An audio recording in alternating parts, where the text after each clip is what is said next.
Hi everybody, Philip Wade here from North Yorkshire, walking down another part of the lanes near our house in the UK. I just wanted to share a little bit about today what I'm calling the extreme non-dual trap.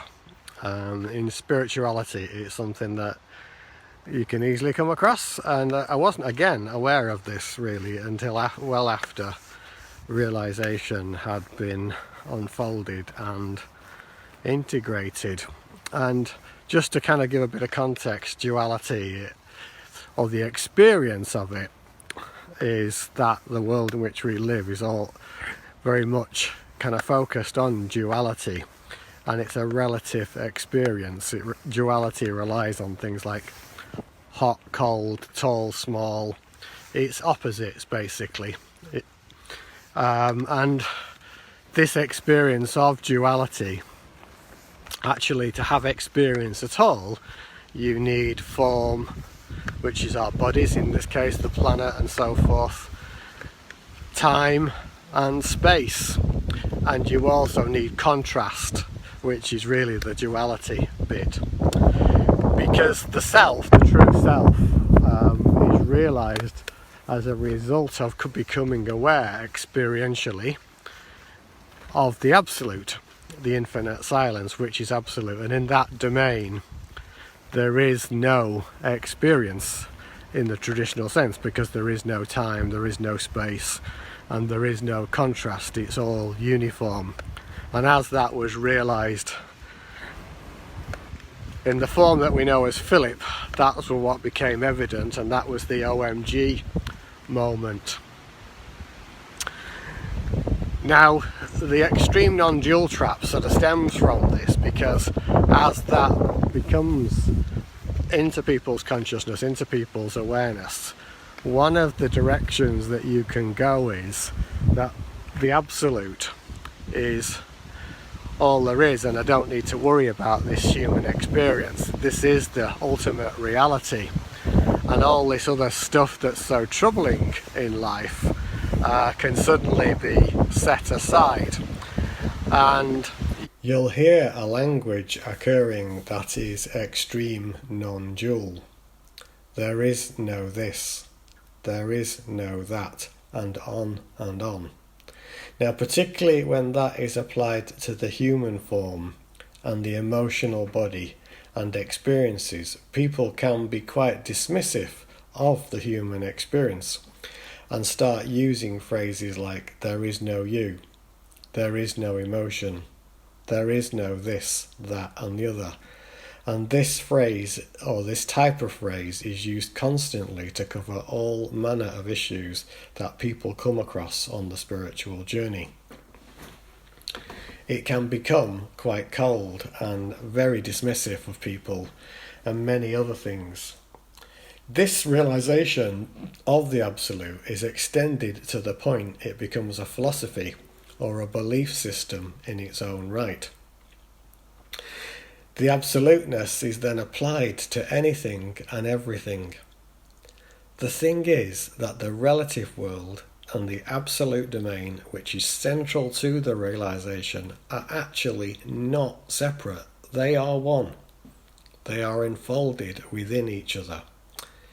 As it is termed in the Hindu tradition Advaita, it translates into not two.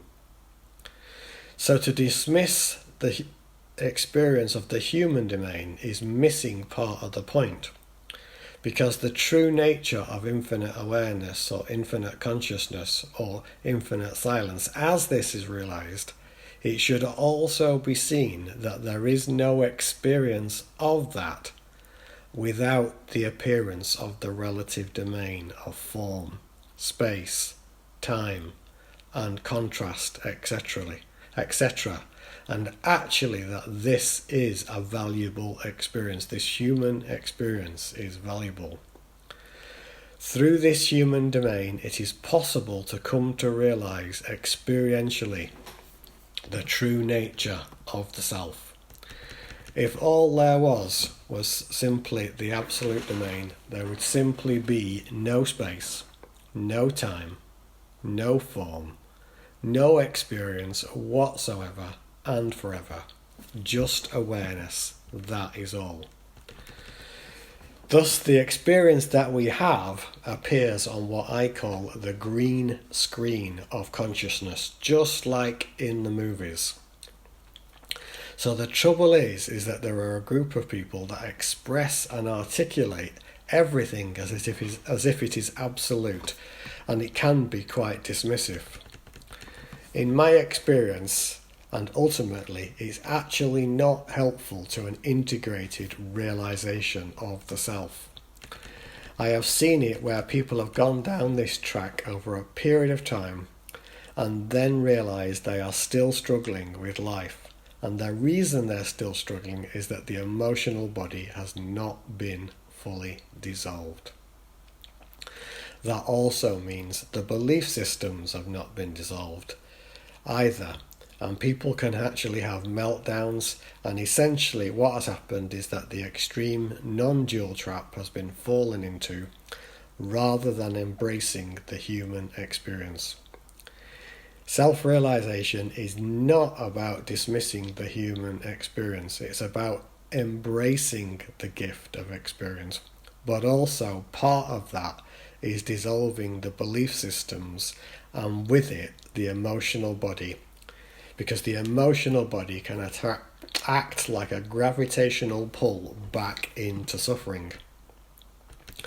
So just to be aware, if you come across this that only focuses on the absolute, that this is a very easy and convenient trap to fall into.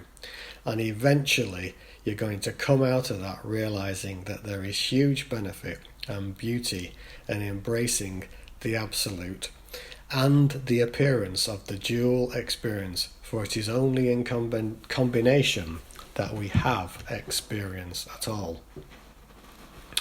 So I just wanted to share that as a risk and an issue that people can fall into and want to avoid. It is simply an observation. It's not about right or wrong, just an observation.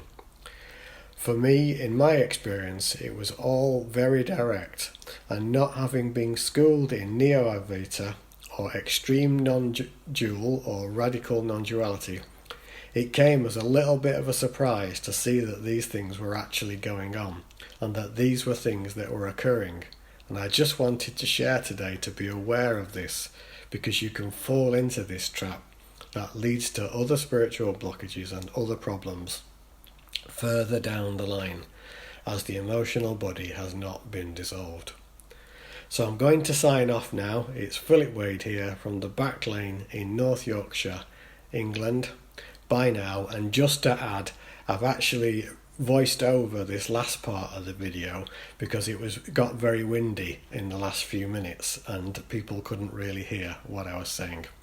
So Philip Wade signing off from the back lane, North Yorkshire, England. Bye now.